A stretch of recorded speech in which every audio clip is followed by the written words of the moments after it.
자, 지금 CPI에 대해서 설명을 해드릴 텐데, CPI가 7.7%로 나왔죠. 시장 예측치였던 8.0% 대비 큰 폭의 약세가 나와준 모습인데, 7.7%가 나왔네고 끝날 게 아니라 자세히 살펴보실 게 있습니다. 자, 우선 7월 13일 날 9.1%를 도달한 이후 지속적인 우하향이 나와주고 있다는 점에 주목을 해보시면 좋을 것 같아요. 지속적인 우하향. 그리고 하나 더 보셔야 되는 거는 이거죠. 지난 1월 이후 가장 낮은 폭의 상승폭으로 발표를 했습니다. 자, 지난 1월이 의미하는 바가 무엇일까요? 지난 1월 이후 가장 낮다는 것은 우크라이나와 러시아의 전쟁 이후 가장 낮은 수치라는 것을 의미합니다. 이 점이 가지는 의미가 되게 크다고 저는 생각을 해요.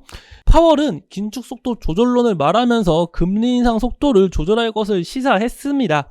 하지만 시기는 미정이었어요. 시기가 미정이다 보니까 불확실성 요소가 한참 많이 있었는데, 자, 이렇게 낮게 나온다면은 이번에 다음 12월 FOMC 회의에서 금리 인상 속도를 조절할 가능성이 크겠죠. 실제로 시카고 패드 워치에 따르면 금리 인상 속도에 대해서 조절 가능성이 커져가지고 빅스텝의 가능성이 90%가 넘습니다. 자이언트 스텝에 대한 가능성은 10% 미만으로 나와 있어요.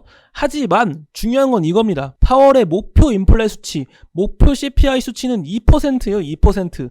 아직 갈 길이 멀다는 점을 기억하셔야 되고, 연준 이사들 역시 지속적으로 금리를 올려야 된다고 주장하고 있기 때문에 현재 CPI 수치가 절대 낮은 수치가 아니다. 그리고 금리 인상 속도가 줄어들 수는 있어도 금리 인상이 멈추는 것은 아니다라는 것을 반드시 기억하고 계셔야 됩니다. 긍정적인 이슈는 긍정적으로 넘어갈 수 있어도 앞으로 저점이 잡혔다, 이제 계속 상승 랠리가 나온다 라고 말씀드리기에는 너무 시기상조라는 거 기억해 주시면 감사하겠습니다.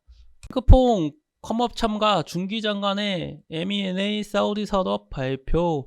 자, 핑크퐁 하면 삼성출판사가 떠오르겠죠? 이미 VI가 걸려 있습니다. 네, 핑크퐁 하면은 삼성출판사다. 그 점만 계속 기억해 주시면 돼요. 딴 거 진짜 기억할 거 하나도 없어요. 핑크퐁 이꼴 삼성출판사. 환율이 떨어지면은 금값이 올라요.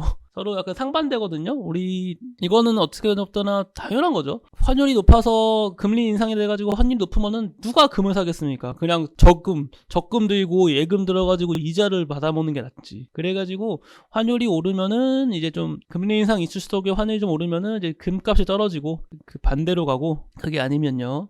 금 관련주 하면 보통 TKG 예강도 금 관련주로 뽑히죠. 갑자기 기억이 났네요. 엘컴텍. 엘컴텍이 보통은 대표적인 정말 그 금 관련주죠.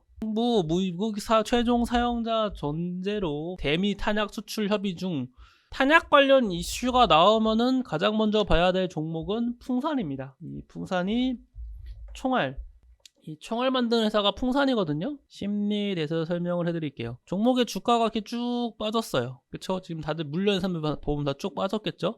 근데 이렇게 큰 급등이 나오면서 상승세가 나와줍니다. 이때 딱 사람들은 둘로 갈리겠죠. 와, 본전 줬으니까 팔아야겠다. 아니, 강세가 이렇게 좋으니까 난 홀딩 할 거야 라고 생각되는 사람이 있을 거예요. 근데 이 종목이 한 번 더 꺾인 다음에 그럼 어떻게 될까요? 여기 있던 사람들은 그때 팔았어야 됐는데 못 팔아가지고 또 물렸네, 이런 생각이 들 겁니다. 근데 한 번 더 이때 이렇게 반등을 주죠? 그러면 이때는 다 털고 나갑니다. 이 부분에서. 왜냐면은 이때 한번 물린 경험이 있고 한 번 더 빠져가지고 그때 한번 후회를 했거든요. 근데 이때 팔고 나가면 어떻게 될까요? 그때부터는 급등이 나옵니다. 초급등이 나옵니다. 이게 개인 투자자들이 뭐 내가 팔면 오른다 이런 얘기가 나와주는 게 다 이런 원리예요. 세력들이 이런 걸 모를까요? 다 알고 있습니다. 어디 부근에 개인 투자자가 많이 물렸는지도 매물대 보면서 다 알고 있고, 개인 투자자들이 이렇게 어떻게 해야지 다 매물 넘기고 가는 것도 다 알고 있습니다.